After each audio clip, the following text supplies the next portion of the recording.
The most recent acts of domestic terrorism in New Orleans, horrible incident, in Nevada, had nothing to do with migrants. Correct? Correct. They were homegrown American citizens. One of them was actually in a very elite military unit. I mean, it's horrible. It's one of the hardest things to catch, the sort of lone wolf, radicalized American citizen. But I want to protect ourselves. Our most recent examples of domestic terrorism were not what we've spent the majority talking about today, crime from a migrant. And I don't dispute there is crime, but I just want to know, and I want to hear from you as an intelligence officer, that you're going to speak about real threats and not blow something up, politicize something, make something more exciting because that's maybe what the president wants to hear, but your mission to protect and defend the Constitution means calling honestly what the threats are to the country. Can you just give me a yes or no, please? Yes, Senator, I will be as transparent and factual every day with you and the American people as possible based on the information that I have. I don't know if the investigations are closed in New Orleans and in Nevada, but what we know so far and needs to be relayed to the American people needs to be the truth and facts. Yeah, I'd ask that. We've talked a lot about border security. As a CIA officer, I think one of the only people on this committee who's actually worked on protecting the homeland. I'm a Middle East terrorism and militia expert by training, so I believe deeply in it. And every country of the world gets to decide who comes inside its borders. That's not a radical concept. But I think I've been open with this committee that it is also on us to fix the deeply broken legal immigration system. I'm glad to hear that you're going to carry out the laws on the immigration system. Democrats and Republicans are to blame that we haven't fixed this system. But I also believe you can't fully control the border unless you give people that we need for our companies, for our economy, a legal vetted way to come here. So do you believe in legal vetted immigration and that we need more of it in the United States? I do believe we need to follow our legal immigration laws and that it needs to be vetted. We need more resources, I believe, in some of the elements of this to ensure do you believe that our economy depends and needs some level, just like your family came from Norway and on economic, drive and wanted a better life? Immigration's always been a part of our history and will be a part of our future. We just need to make sure that we're adhering to our nation's laws, which this body has the ability to I'm with you. continue to change and to put in place. Again, going back to the fact that you will pledge an oath to the Constitution, not to President Trump, just like every other nominee. President Trump said in November that he is willing to use law enforcement, National Guard, or even active duty military to go after, quote, the threat from within the United States. I don't know exactly what he was talking about, but we have recent examples from your predecessors at DHS where federal law enforcement were sent into a state, in this case Oregon, without coordination with the governor. Those federal law enforcement officers at the time were putting down threats to federal buildings, and they were legitimate threats. I don't dispute there was destruction of property going on during a bunch of protests and riots. So I don't dispute that, but they weren't wearing insignia. We talked about this. They weren't wearing any markings. So people were arrested by folks in fatigues with no names, no idea who they were, like right out of a bad Hollywood movie, okay? If the president asks you to send in federal law enforcement to a state without coordination of that governor, would you support that action? Senator, my job, if nominated and sworn in as Secretary of Homeland Security, is to uphold the Constitution and to uphold the rules of this country. Yes, that will be the oath and the pledge that I will be making.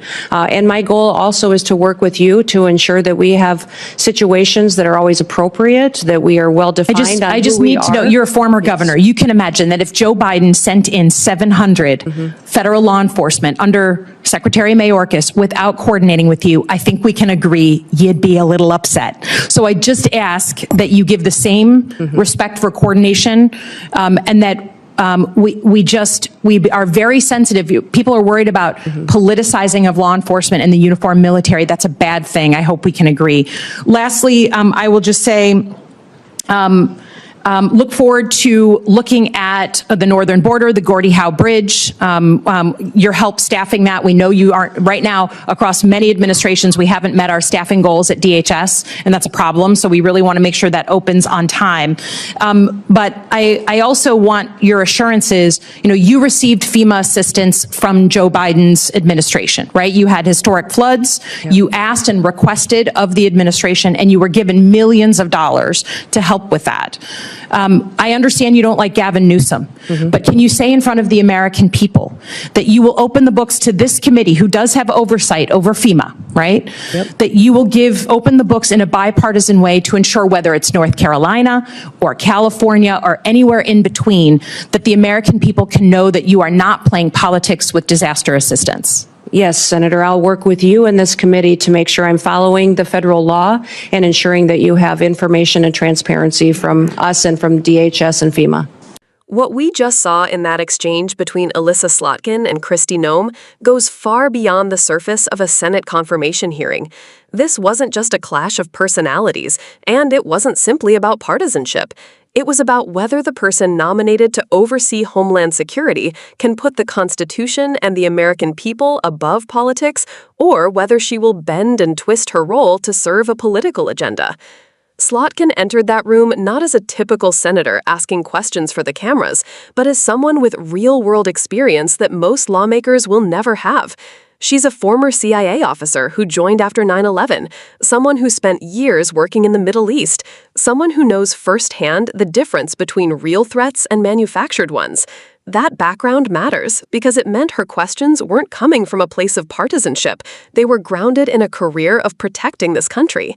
So when Slotkin asked Kristi Noem to acknowledge that recent acts of domestic terrorism had nothing to do with migrants, she was doing more than fact-checking. She was drawing a line in the sand. Because what's at stake here is whether the Department of Homeland Security will face reality, that the greatest threats we face increasingly come from radicalized Americans, not from immigrants crossing the border. Or whether DHS will be turned into yet another tool to prop up the myths and scapegoats that politicians use to score points. Noem's inability to give a clear, firm acknowledgement of that reality tells us a lot. It tells us she's unwilling to contradict the narrative that Donald Trump and his allies keep pushing, a narrative that blames every problem on migrants, even when the evidence shows otherwise. That's not leadership, that's politics. And when you're dealing with matters of national security, when you're responsible for keeping Americans safe, politics can't come first. But Slotkin didn't stop there. She pushed further, into an area that cuts right to the heart of whether someone like Noem can be trusted with power: disaster assistance. FEMA isn't just another agency. For families who lose their homes in floods, for communities ravaged by wildfires, for towns flattened by tornadoes, FEMA is the difference between despair and survival. And every governor, every state, red or blue, at some point depends on that assistance. That's why Slotkin's question was so important. Will Kristi Noem play politics with disaster relief? Will she use the suffering of American families as leverage in a political game? And it's not a hypothetical.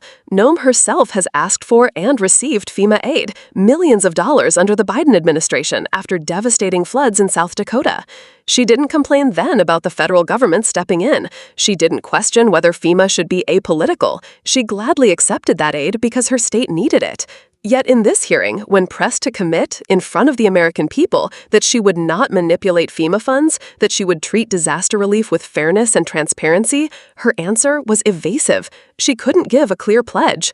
That hesitation is telling, because if you truly believe in fairness, if you truly believe FEMA should serve everyone, regardless of politics, then the answer is simple: yes. Instead, she hedged, and that should worry all of us. Think about what it would mean if disaster aid became just another political weapon. Imagine a wildfire ripping through California, or a hurricane devastating Florida, or floods destroying homes in the Midwest. Do we really want a system where the federal government decides who gets help and who doesn't, based on whether their governor praised the president or whether their state voted the right way? That's not democracy. That's not leadership. That's the politicization of survival itself. And this is where Slotkin's questions hit their deepest mark, because she wasn't just interrogating a nominee, she was reminding us what's at stake when people like Kristi Noem seek power. Slotkin emphasized that the oath of office is to the Constitution, not to Donald Trump, not to a political party. That distinction may sound simple, but in this era, it's everything. Because over and over again, we've seen leaders blur that line, putting loyalty to a man above loyalty to the rule of law.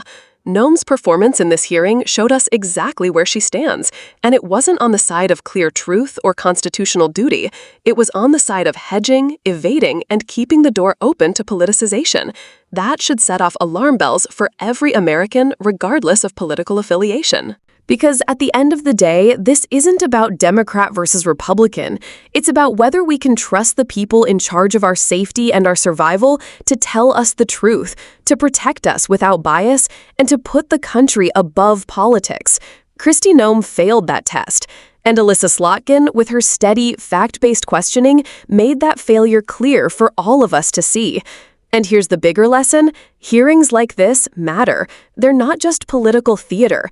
They're a glimpse into the values, instincts, and priorities of the people who want to wield power over our lives. And if we don't pay attention, if we don't demand better, we risk normalizing leaders who treat truth as optional and fairness as negotiable. So the question for all of us is this: what kind of leaders do we want? Do we want leaders who hedge, who hide behind talking points, who politicize even disaster relief? Or do we want leaders who will tell us the hard truths, who will protect the homeland based on facts, and who will treat every American equally when disaster strikes? That's why we do this work here at Liberal Lens, because these moments, these hearings, reveal far more than sound bites. They reveal character. And character matters when you're holding the levers of government power. If you believe America deserves leaders who put people above politics, who put truth above spin, and who treat public service as a responsibility, not a political weapon, then stay with us. Subscribe to the channel, join the conversation, and help us shine a light on the choices being made in our name, because democracy depends on it.